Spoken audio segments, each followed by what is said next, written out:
میرے آقا میرے مولا، میرے آقا میرے مولا، محمد الرسول اللہ، محمد الرسول اللہ۔ میرے آقا میرے مولا، میرے آقا میرے مولا، محمد الرسول اللہ، محمد الرسول اللہ۔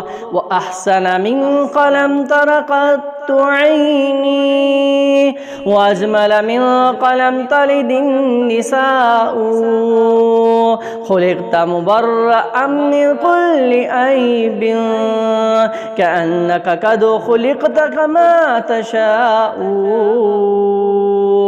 جہاں میں ان سا چہرہ ہے نہ ہے خندہ جبھی کوئی، ابھی تک جن سکینہ عورتیں ان سا ہنسی کوئی نہیں رکھی ہے قدرت نے میرے آقا کمی تجھ میں، جو چاہا آپ نے مولا وہ رکھا ہے سبھی تجھ میں۔ میرے آقا میرے مولا، میرے آقا میرے مولا، محمد الرسول اللہ، محمد الرسول اللہ، محمد الرسول اللہ، محمد الرسول اللہ، محمد الرسول اللہ۔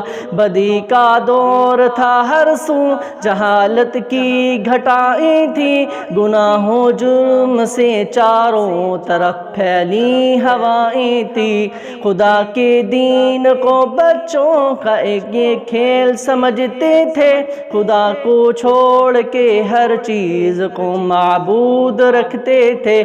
وہ اپنے ہاتھ ہی سے پتھروں کے بت بناتے تھے، انہی کے سامنے جھکتے انہی کی حمد گاتے تھے۔ کسی کا نام عزا تھا، کسی کو لات کہتے تھے، حبل نامی بڑے بت کو بتوں کا باپ کہتے تھے۔ گر لڑکی کی پیدائش کا ذکر گھر میں سن لیتے تو اس معصوم کو زندہ زمین میں دفن کرتے تھے۔ غرض جو بھی برائی تھی سب ان میں پائی جاتی تھی، نہ تھی شرم و حیا آنکھوں میں، گھر گھر بے حیائی تھی۔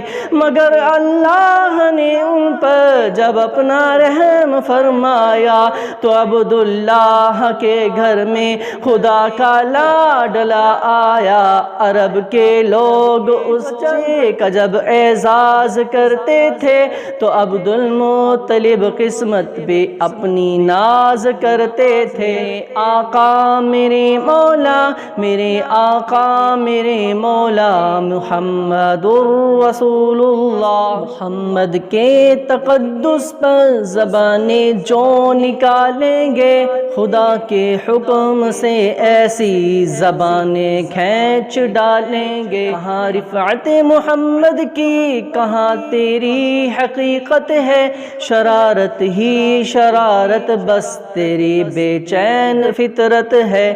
مذمت کر رہا ہے تو شرافت کے مسیحا کی، امانت کے، دیانت کے، صداقت کے مسیحا کی۔ میرا سامان و جان و تن فدا ان کی رفاقت پر، میرے ماں باپ ہو جائیں نثار ان کی محبت پر۔